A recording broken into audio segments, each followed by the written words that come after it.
Hello everyone, once again welcome to my channel PrepChem. Today we will going to discuss the what is photoelectric effect. ठीक है, the phenomena of ejection of electrons from the surface of metal when light of suitable frequency strike it is called photoelectric effect. The ejected electrons are called photoelectrons. जब किसी surface पर suitable frequency की कोई light डालते हैं तो surface से कुछ इलेक्ट्रॉन्स इजेक्ट होते हैं, तो इसको हम फोटो इलेक्ट्रिक इफेक्ट कहते हैं। और जो इलेक्ट्रॉन इजेक्ट हुए उन्हें हम फोटो इलेक्ट्रॉन्स कहते हैं। जैसे ये हमारा एक सरफेस है, ठीक है, यहाँ से हमने एक लाइट पास की, ठीक है, जो कि न्यू फ्रीक्वेंसी की है। जो इलेक्ट्रॉन्स इजेक्ट हुए इनको हमने बोला फोटो इलेक्ट्रॉन्स। इनको हमने क्या बोला? Photo electrons.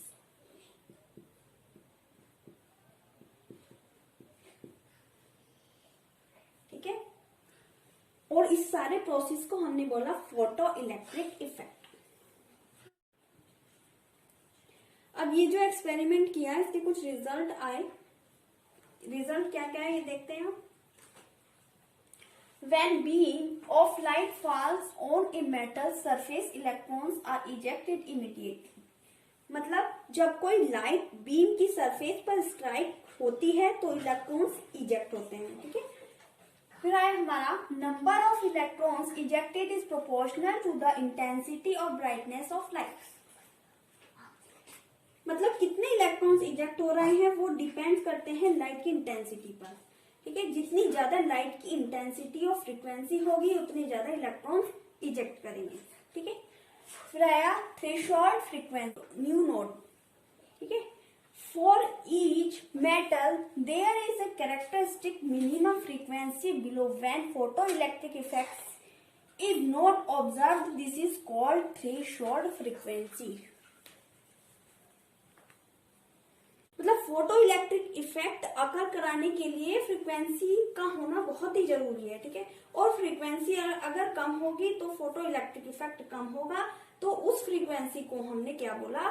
Threshold frequency.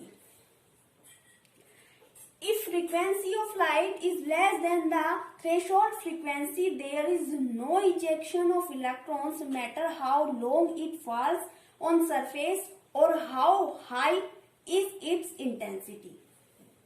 अगर लाइट की फ्रीक्वेंसी थ्रेशोल्ड फ्रीक्वेंसी से कम है तो अगर कितनी भी देर तक उसे सरफेस के ऊपर स्ट्राइक करा लेंगे पर इलेक्ट्रॉन का इजेक्शन नहीं होगा।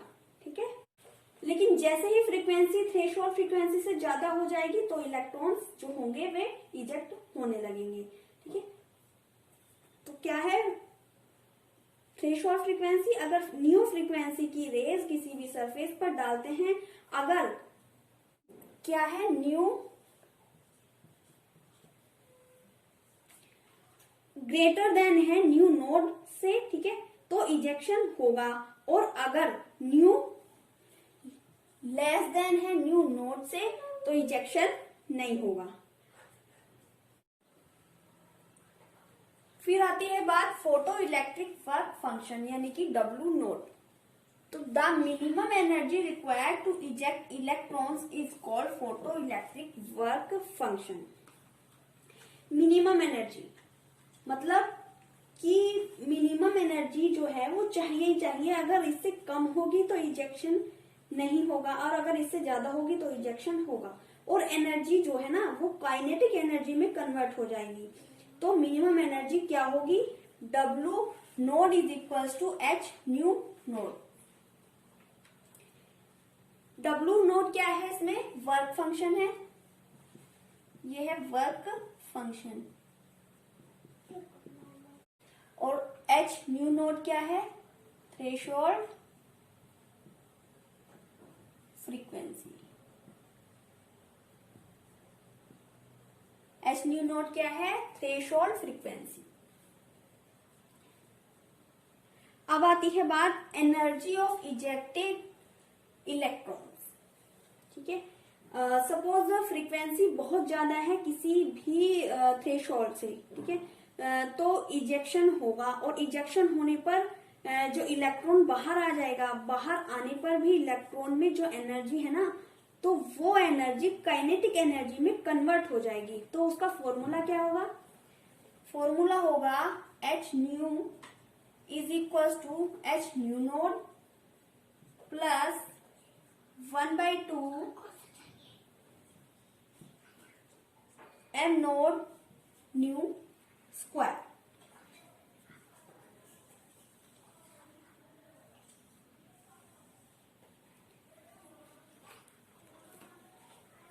ये फॉर्मूला होगा। तो ये क्या है? वर्क फंक्शन है,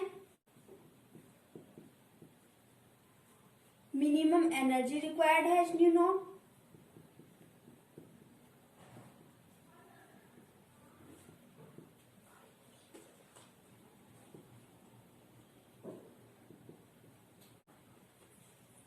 और ये क्या है? Kinetic energy ejected electron. तो वीडियो अगर पसंद आई हो तो वीडियो को लाइक एंड सब्सक्राइब करना ना भूलें। Thank you.